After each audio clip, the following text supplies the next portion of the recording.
Hi friends, welcome back to my channel. ನಾನಿವತ್ತು ನಿಮಗೆ ತೋರಿಸಿರುವ ಈ ಮನೆ ತುಮಕೂರು ನಗರದ 40 ಅಡಿಯ ರಸ್ತೆಯಲ್ಲಿರುವ ಮಾರುತಿ ನಗರದ ಮನೆಯೊಂದರ ಯಶೋಗಾಥೆಯ ಕಥೆ ಇದು. ಮನುಷ್ಯ ಸುಖ, ಸಂತೋಷ, ನೆಮ್ಮದಿಯಿಂದ ಇರಬೇಕಾದರೆ, ಕುಟುಂಬದ ನದಿವು ಸದಾ ಇರಬೇಕಾದರೆ ನಾವು ವಾಸಿಸುವ ಮನೆ ಪ್ರಾಮುಖ್ಯ ಪಾತ್ರ ವಹಿಸುತ್ತದೆ.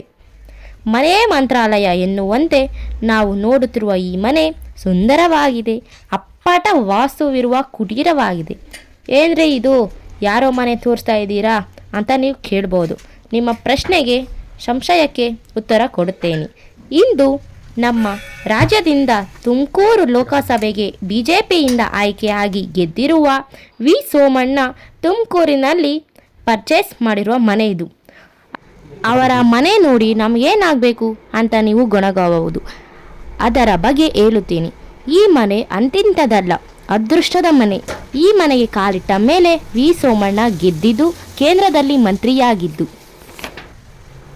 ಕೇಂದ್ರದ ರೈಲ್ವೆ, ಜಲಶಕ್ತಿ ರಾಜ್ಯ ಸಚಿವರಾಗಿ ಅಧಿಕಾರಕ್ಕೆ ಬಂದ ಸಂದರ್ಭ. ಈ ಮನೆಯಲ್ಲಿ ನಡೆದಾಡುವ ದೇವರು ಡಾಕ್ಟರ್ ಶಿವಕುಮಾರ ಸ್ವಾಮಿಗಳು 3 ಸಲ ಶಿವಪೂಜೆ ಮಾಡಿದ್ದಾರೆ. ಚೆಲ್ಲಾಪುರ ಮಲ್ಲಿಕಾರ್ಜುನ ಸ್ವಾಮಿಗಳು 9 ಸಲ ಗದ್ದುಗೆ ಪವಾಡಿಸಿದ್ದಾರೆ. ಸಿದ್ದರಾಮೇಶ್ವರರಂಥ ಸುಂಟರಮಳಿ ಈ ಮನೆಯಲ್ಲಿ ಇದ್ದಿದ್ದು ಇತಿಹಾಸ. ಗ್ರಾಮ ದೇವತೆ, ಊರಿನ ದೇವತೆ, ಈ ಮನೆಯಲ್ಲಿ ತ್ರಿಕಾಲ ಪೂಜೆ ನಡೆದಿದೆ.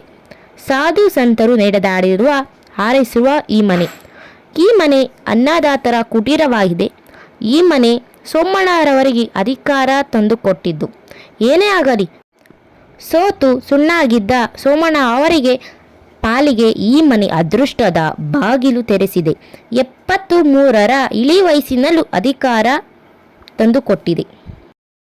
ಈ ಮನೆಯನ್ನು ತಿರುಗಾ ನೋಡಿಕೊಂಡು ಬನ್ನಿ, ಹೇಗಿದೆ ಅಂತ ಈ ವಿಡಿಯೋದಲ್ಲಿ ನೋಡಿ.